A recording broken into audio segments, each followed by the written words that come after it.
자, 안녕하세요. 어니스트와 주식비더 머니버디입니다. 어니스트입니다. 자, 오늘은요, 종목의 차트를 하나 보고서 여러분들이 궁금해하는 포인트들 어니스트님하고 편하게 대화하면서 알려드리도록 할게요. 일단 매매할 때 오늘 어떤 종목 할까, 뭐 할만한 주식 뭐 있을까 이런 거 고민하실 때 거래량 상위라던가 거래대금 상위 혹은 등락률 상위 같은 것들 보면서 그러면서 이제 판단을 하시잖아요. 근데 이제 보니까는 오늘 당일 거래량 상위 종목 중에서 소프트센이라는 종목이 여기 한 9위 정도의 랭크가 돼 있는데요. 2천만 주 정도의 거래량이 터져 있는 상태고, 그리고 지금 차트를 이렇게 보니까 이걸 하고 싶다 하기 싫다 이런 걸 떠나가지고 좀 관심이 가는 모양새인 것 같아요.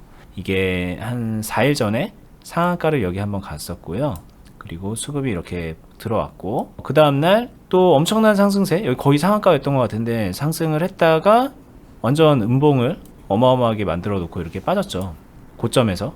이거 거의 이제는 개미들이 죽으라는 신호라는 그런 얘기, 뭐 유튜브 좀 보시거나 공부하신 분들은 아실 거예요. 근데 또 흥미로운 거는 그 다음날 다다음날 해서 장대 양봉이 만들어지면서 회복을 했고, 물론 지금 이제 다시 윗꼬리를 남기고 좀 빠졌지만 어쨌든 이거 이상으로, 이 전에 이 장대 양봉 나왔을 때 윗꼬리 최고점 이상까지 올라가면서 이거 뭐 가두리 패턴이라고도 하나요? 이렇게 가둬놓고서 뭔가 이렇게 막 상승과 하락이 나오는 것 같은 그런 느낌도 연출이 되죠. 여기에서 털렸던 분들은 야 이거 개미 털기 당했네 라고 생각하실 것 같고, 여기서 이제 상한가 갔으니까 이미 많이 올라갔지라고 안 들어갔던 분들은 어디서든 들어갔어도 지금 수익 났었을 것 같으니까 후회할 것 같기도 하고, 이제 와서 보신 분들은 야 이거 봐라 뭔가 좀 힘이 강하네, 지금이라도 들어갈까 라고 생각이 들 것 같기도 한 그런 이제 흥미로운 차트인 것 같습니다.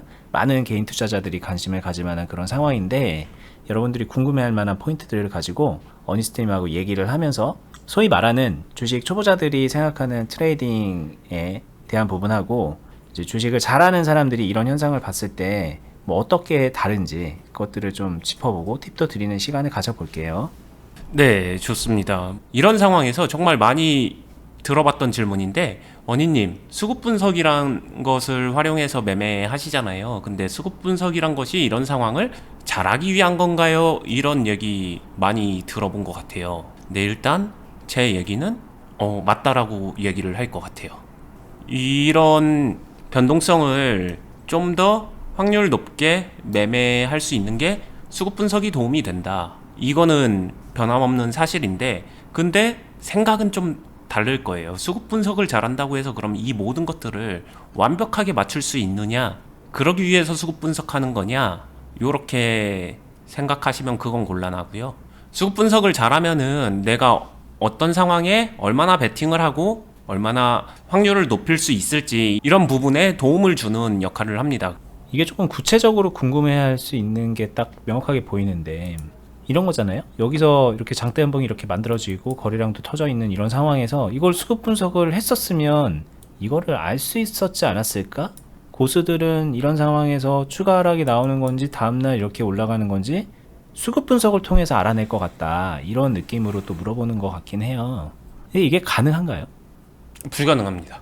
방금 전에 말씀하신 거는, 그거는 그냥 개인 투자자들, 특히 초보자일수록 그거를 미리 알고 싶은 것이지.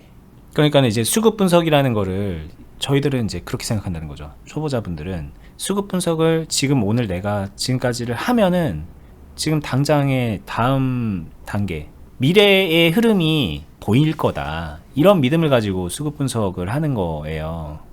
근데 그게 불가능하다라는 얘기일까요? 네, 그 생각을 안 하는 게 좋을 것 같다라는 거고요. 만약에 그게 되면은 수급 분석은 주식 투자에서 완벽한 비기가 돼야겠죠. 근데 그 정도는 아니거든요. 그러니까 수급 분석은 예측도를 높이기 위해서 하는 게 아니다, 이렇게 되나요? 아니야, 예측도를 높이긴 하잖아요. 근데 예측이 맞냐 틀리냐를 위해서 하는 건 아니다, 이런 느낌이겠네요. 그냥 되게 쉽게 비유를 해드리면 일기예보 같은 거예요. 당연히 수급 분석을 어느 정도 잘 해두면은 일정한 흐름을 예측할 수도 있습니다. 근데 제가 항상 강조하는 게, 예측이 의미가 없다라고 말하는 거는 그 예측이 100%일 때 그 예측이 의미가 생기거든요. 근데 일기예보도 100%가 안 되잖아요. 하지만 아예 일기예보를 무시하고 모르는 것보단 충분히 도움이 됩니다. 수급 분석이 저는 투자에서 약간 그런 느낌인 것 같아요. 그럼 이걸 가지고 조금 얘기를 해볼까요? 이게 이 상황까지 왔는데 거래량 이렇게 터지면서 음봉이 이렇게 만들어졌는데 여기서 이렇게 수급 분석을 잘했으면 이렇게 올라갈 거라고 뭔가 좀 일기예보처럼 예측을 하는 게 그게 가능한 거였을까? 이런 의문이 들 것 같아요. 불가능합니다. 그럼 정상적인 수급 분석 하에 예측을 했다면 어떻게 판단하는 게 좋았을까요? 이 상황에서는. 수급 분석을 한다고 하더라도 여기서는 분명히 안 좋았을 거예요. 뭐 정확하게 분봉을 보지는 않았지만 지금 상황만 놓고 보게 되면은 썩 좋지는 않았을 겁니다. 이거 뭐 사실 분봉 안 돼도 그냥 어느 정도 그냥 예측이 되는 부분이죠. 이거는 네. 안 좋았을 거라는 게. 첫 번째와 두 번째, 만약에 이례적으로 장대 음봉이지만 좋았다라고 하게 되면 수급 분석상에서 굉장히 좋은 상황, 수급이 안 빠지고 그냥 이렇게 장대 음봉만 만들어진 상황인데, 설령 그렇다고 하더라도 고점에서의 장대 음봉 상황을 고려하게 되면은 수급만 믿고서 무조건 좋을 거야가 아니라 이 자체가 그냥 아무리 수급이 좋아도 비가 올 가능성은 있는 거거든요. 두 번째는 확실하게 비가 내렸다인 거고, 비가 올 거다와 비가 내렸다 둘 다 어찌됐든 간에 안 좋다에 가까운 거고, 그렇다라면은 수급 분석을 잘하는 사람은 다음날 이거 그럼에도 올라갈 거야를 아는 게 아니라 비가 내리면은 우산을 쓰죠. 여기서 수급 분석을 잘하는 사람은 공통적으로 대응도 잘합니다. 그러면은 이 상황에서 매매를 할 때 조금 더 당연히 매도 포지션을 취하겠죠. 이거는 생략되는 게 아니라 건너뛰는 게 아니라 이 행동을 합니다. 근데 봐봐, 이거 뒤에 가면은 올라갔잖아 인 거잖아요. 다음날 보니까 여기서 여기 어딘가에서 분명히 나는 매도를 했는데, 아니면 이 위에서 매도를 했는데 그 다음에 다시 갔잖아. 이거 아까워서 어떻게 해. 이거 초보자의 생각일 것 같고요.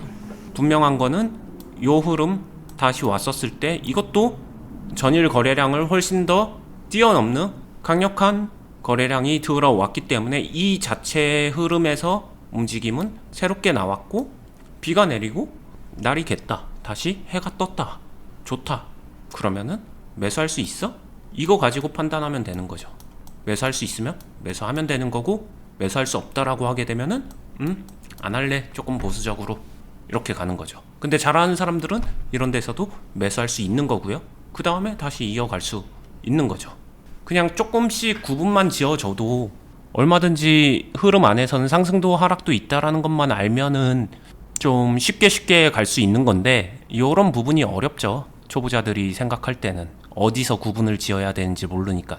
수급 분석은 그런 구분점을 도와주는 거고요.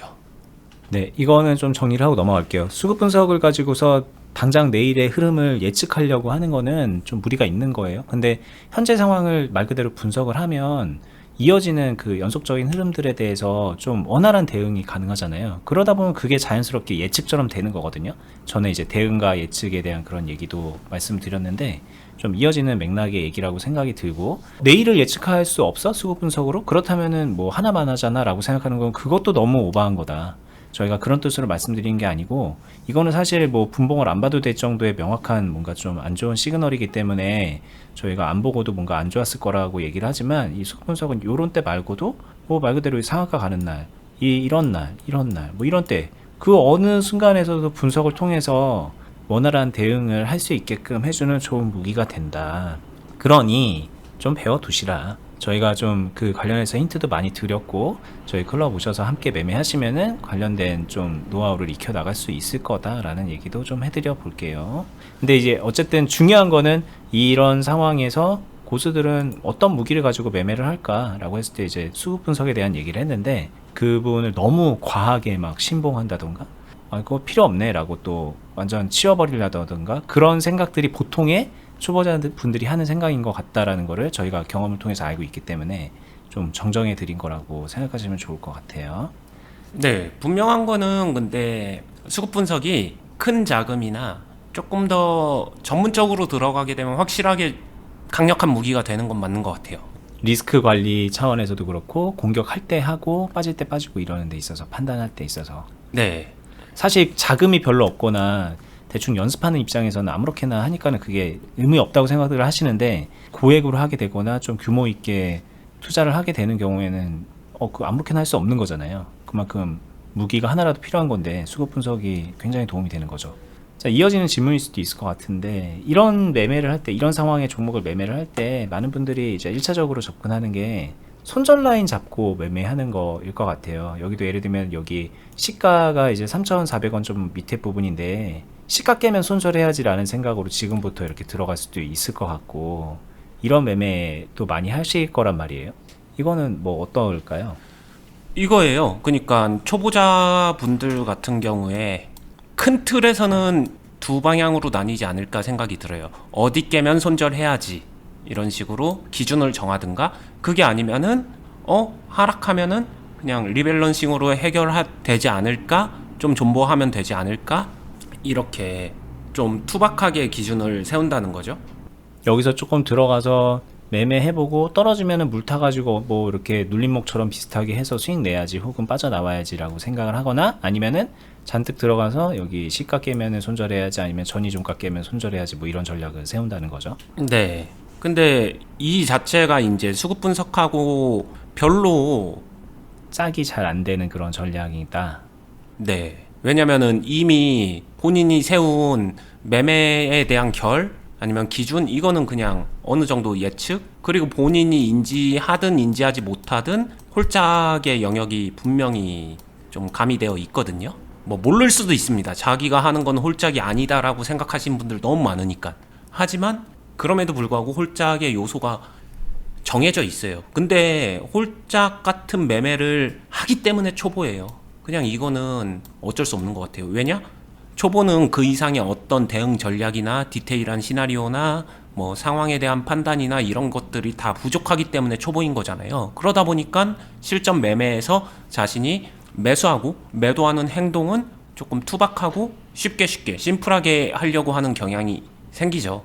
게다가 수급 분석은 어렵기만 한 것 같고, 그러다 보니까 뭐 이렇게 주식을 어렵게 해, 돈 넣고 돈 먹기지, 그냥 여기서 시가나 전일 종가 깨면은 손절할 거야, 딱 해서 손절 라인만 잘 지키면은 돈 많이 벌 수 있어, 이런 강력한 믿음이 있으신 분들의 그룹이 있고, 그게 아니면은 아니야, 주식은 손절 안 하는 게 중요해, 내가 팔지 않은 거는 손해난 거 아니야, 이런 믿음과 함께 존버와 물타기 정신으로 그 다음을 생각하시는 분들이 있는 것 같아요. 그런 상태에서는 수급 분석이 과연 어떤 이점이 있을까, 이런 생각이 드는 거죠.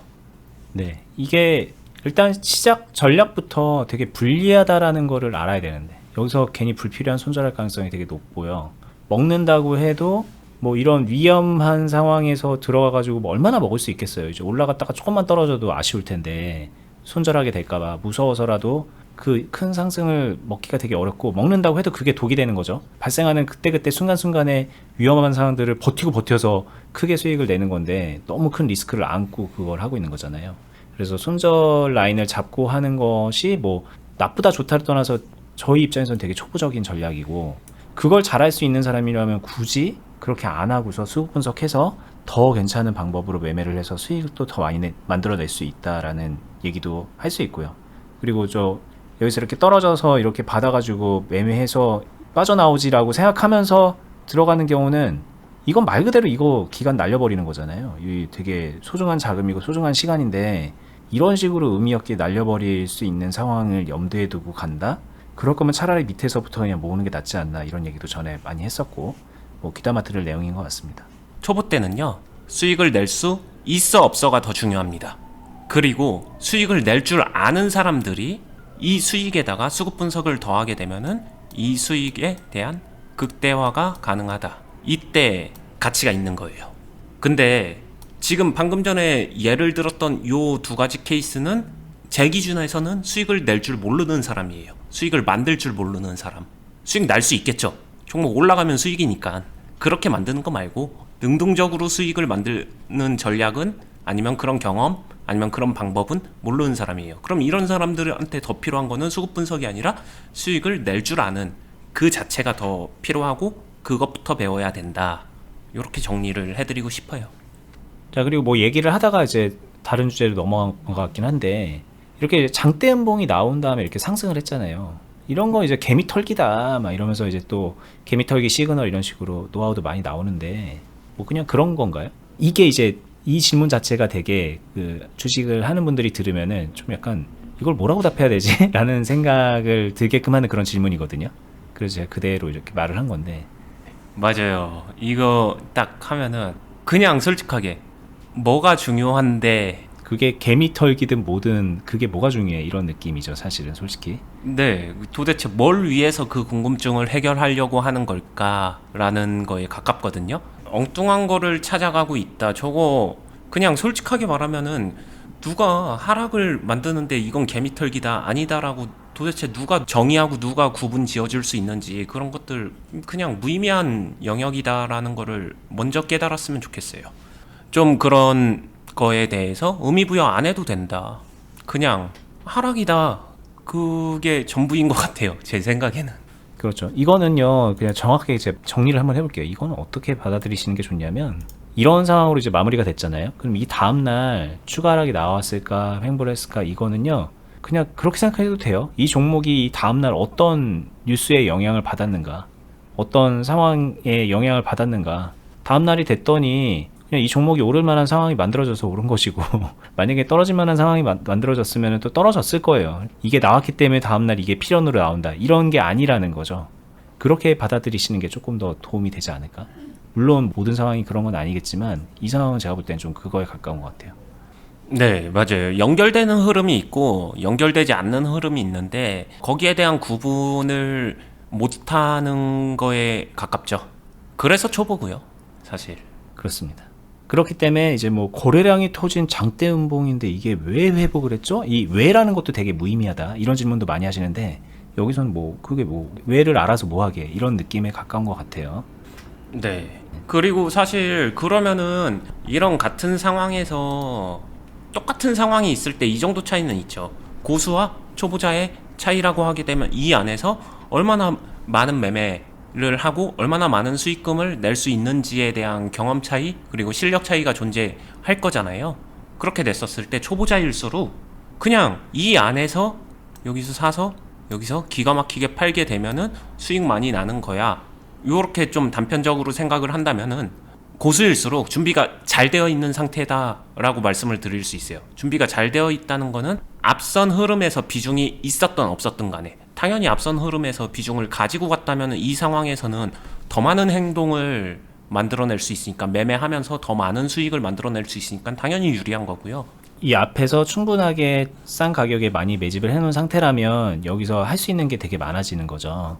네. 그러니까 되게 유리해지는 거는 맞는데 그게 아니더라도 앞에서 매집 안 해놨더라도 준비가 돼 있었으면 더 나았을 거다. 근데 그 준비는 무엇일까 들어봐야 될 것 같아요. 네, 준비라는 거는 어차피 초보자 같은 경우에는 아까 전처럼 당일 거래량 상위 종목에서 딱 보자마자 여기서 사고 여기서 팔고 그냥 이거 하나거든요. 잘 올라야 판다. 근데 고수일수록 똑같이 그런 매매를 한다고 하더라도 파동이나 수급이나 이런 현상에 대한 이해도 자체, 경험치 자체가 달라요. 같은 걸 보더라도 다릅니다. 보이는 게 달라요. 이 차이는 명확하게 인지를 해야 되고 그 다음에 고수들이 매매하는 거를 딱 당일 거래량 상위에서 봐서 동일하게 여기서 사서 여기서 판 것 같다고 하더라도 이 종목을 진짜 처음 봤을까? 고수라는 사람이 시장에서? 그리고 이런 파동을 진짜 처음 봤을까? 그리고 진짜로 여기서 사고 여기서 딱 팔고 이 사이에 아무것도 안 했을까? 이 사이에 적어도 초보자들보다는 훨씬 더 많은 매매 행동이 포함되어 있었을 거다. 자세히 보게 되면은 정말로 다른 매매인데 이거를 같다라고 착각을 하는 것 같아요. 비중이 있고 없고가 미리 준비됐고 준비 안 됐고의 차이가 아니라 고수들은 준비가 된 상태에서 매매를 한다. 근데 초보자일수록 준비가 안 된 상태에서 매매를 한다. 이 차이를 좀 깊게 묵직하게 받아들여줬으면 좋겠다. 이렇게 전달하고 싶습니다. 이게 오늘 얘기의 핵심일 수도 있겠다는 생각이 듭니다. 뭐 준비, 이 준비라는 게 되게 오랜 기간의 준비 뭐 이런 것도 아니고요. 그리고 이 종목 자체에 대한 준비도 맞지만 어떻게 보면 스스로 준비된 사람이어야 된다라는 것도 되게 중요한 거고. 근데 많은 분들이 그냥 됐다고 가정을 해요. 아, 나 그래 준비됐다고 치고 해보자. 지금 들어가지만 만약에 내가 여기서 모아놨다라면 어떻게 할지 시뮬레이션을 하면서 지금 들어가 보자 막 이런 생각도 하실 수 있고요. 상한가 내가 이때 들어갔다면 지금 물량을 여기서 가지고 있다면 지금 나는 어떻게 했을까 막 이런 식으로 시뮬레이션을 하면서 막 부족한 경험치와 본인이 안 했던 선택들에 대한 그런 보완을 하려고 하는데 그걸 못 하는 거죠. 현실적으로는 그게 안 되니까 초본 거고 그렇게 생각하니까 초본 거예요. 그게. 근데 지금부터라도 본인이 안 했던 선택들을 처음부터 해나가기 시작해야지 앞에 거 다 건너뛰고서 지금 이런 게 막 보이니까 그래 내가 했다고 가정을 한다면 예전부터 이걸 들고 있었다고 가정한다면 지금 내가 어떻게 할까 막 이런 식으로 하면은 그건 애초에 결도 안 맞고 구현도 어렵고 구현한다고 해도 그거는 맞는 선택도 아니에요. 그렇게 가면은. 그래서 여러분들이 좀 오늘 저희가 영상에서 항상 중요하게 다루는 게 어떻게 하면 그 초보의 관점에서 벗어날 것인가 본인의 실력을 키울 것인가 이런 것들을 주요하게 말씀드리고 있잖아요. 오늘 이 케이스에서도 여러분들 생각할 포인트가 되게 많을 것 같다는 느낌을 좀 받아봅니다. 네, 여기서 진짜 누군가는 상한가 따라잡기라고 할 수도 있고 누군가는 고점 돌파라고도 할 수 있는데 단순히 이 상황만 놓고 본다고 하더라도 상따든 고점 돌파든 고점 돌파 트라이든 뭐든 간에 그거를 정말 많이 해본 사람과 이걸 처음 해본 사람은 그 안에서 대응이나 배팅이나 그 안에서 컨트롤하는 능력치는 당연히 차이 날 수밖에 없다. 자전거 처음 타는 사람이 사이클 선수처럼 자전거 못 타요. 그거 될 거라고 착각하지 말자. 일단 그것부터 생각하자. 이렇게 말씀드릴 수 있을 것 같고요. 초보자 분들한테는 여기서 어떻게 하면 잘 사서 여기서 어떻게 하면 잘 팔까를 고민하기보다는 여기서 사봤으면은 짧게라도 수익을 내보는 게 훨씬 더 중요하지 않을까. 물론 이렇게 얘기하게 되면은 저거 저만큼 올랐는데 저는 초보니까 조금 먹고 말라는 건가요? 이렇게 볼멘 소리가 나올 수 있다라는 거 알고 있는데 이유는 하나예요. 여러분들이 수익을 일단 챙길 줄 알아야 그 다음에 더 큰 수익도 만들 수 있는 거고 더 큰 수익을 만들기 위해서 더 고급 전략도 사용할 수 있는 거고 하지만 지금 여러분들이 수익을 내는 유일한 방법이 내가 사놓고 이 약물 잘 기다려서 고점에서 잘 팔아야지 이 전략 하나밖에 없다라고 하게 되면은 그거는 쌓여지지 않는다. 시간이 지나도 계속 제자리 걸음이다. 이거를 꼭 말해주고 싶네요. 네. 오늘 저희가 차트를 가지고서 이럴 때 어떻게 매매하세요 라고 이제 정확한 팁을 드린 거는 사실 없죠. 이거 뭐 이때 들어가야 됩니다. 더 떨어진 다음에 여기 눌림목에서 받으세요. 이런 걸 기대하고 이제 많이들 이런 영상을 보시는데 저희가 왜 그런 얘기를 안 하는지 그게 정말 중요한 거거든요. 근데 많은 분들이 또 이렇게 얘기를 하면 그래서 뭐 어쩌라는 거냐, 뭐 눌림목에서 들어가라는 거야, 지금 여기서 고점 돌파 대비 때 또 들어가라는 거야, 왜 그런 거라도 알려줘야지 왜 뭐 그냥 그렇게 물에 물 탄 듯 술에 술 탄 듯 그런 얘기만 하다가 끝내냐라고 하는데 그게 아닙니다. 정말 정말 중요한 것들을 저희는 나눠드리고 있는 거고 이게 오늘의 영상에서는 이렇게밖에 말씀을 못 드리는 거예요. 이 케이스를 가지고서 딱 한정된 시간에서 말씀을 드리니까. 그런데 저희가 그동안 했던 다른 영상들을 보면은 오늘 얘기를 뒷받침해주는 여러 가지 되게 디테일한 전략들이라던가 생각의 전환이 될 만한 여러 가지 팁들도 또 다른 측면에서 설명을 한 것들이 있고요. 앞으로 저희 영상에서도 계속 저희가 서로 대화도 하고 강의도 하면서 그런 부분들 채워드릴 테니까 저희 영상들 보시면서 도움 받았으면 좋겠고 그리고 사실 이 상황이 아니더라도 여러 가지 상황에서 고수처럼 판단하고 매매를 하려면 결과적으로는 그런 고수와 함께 이제 뛰어보는 게 매매를 해보는 게 가장 도움이 되고 현실적으로 스스로에게 발전이 될 수 있는 그런 방법이 되거든요. 그래서 저희가 이 유튜브 말고도 실제 그런 매매를 같이 해주고 알려주고 트레이닝 시켜주는 그런 공간을 따로 운영을 하고 있어요. 그거는 여기 유튜브 말고 네이버에서 검색해서 들어오실 수가 있는데 주식비더 공유카페로 검색을 하시면 여기 메뉴에 저희 운영하는 네이버 카페가 있어요. 여기 들어오셔서 확인 가능하시고요. 카페 오신 다음에 이 부분에서 카페 회원가입 먼저 한번 하시고 그리고 전체 글 보기 누르신 다음에 필독공지 있죠. 필독공지 메뉴에 거 있는 거 요거 눌러보시면 어떤 곳인지 온라인상에서 이제 온라인 아카데미, 온라인 투자 클럽 이렇게 저희 이름 붙여놨는데 보시면서 어떤 곳인지 확인해 보시고 요 아래 보시면 가입 신청서 작성하기 버튼이 있습니다. 요거 눌러서 폼 간단하게 작성하시면 저희 쪽에서 컨택해서 안내 한번 드리고 가입까지 도와드리고 있습니다. 여기 이미 수많은 선배 회원분들이 함께 하고 계시고요. 어떤 분들은 막 5년째 여기에서 함께 하면서 수익 계속 극대화시키면서 만들어 나가고 있고 성장해 나가고 있고요. 또 어떤 분들은 뭐 1, 2년 하고서 나가서 저 혼자서 잘 하고 있습니다 하는 분들도 있고, 많은 분들이 함께하고 거쳐가고 그런 공간이거든요. 오랜 기간 저희가 잘 공들여서 운영하고 있는 그런 곳이니까 이렇게 오시면은 좀 많이 성장하는 데 도움이 많이 되시니까는 그렇게 참고하시면 좋을 것 같아요. 저희는 다음에 더 유익하고 좋은 영상으로 찾아뵙겠습니다. 감사합니다. 감사합니다.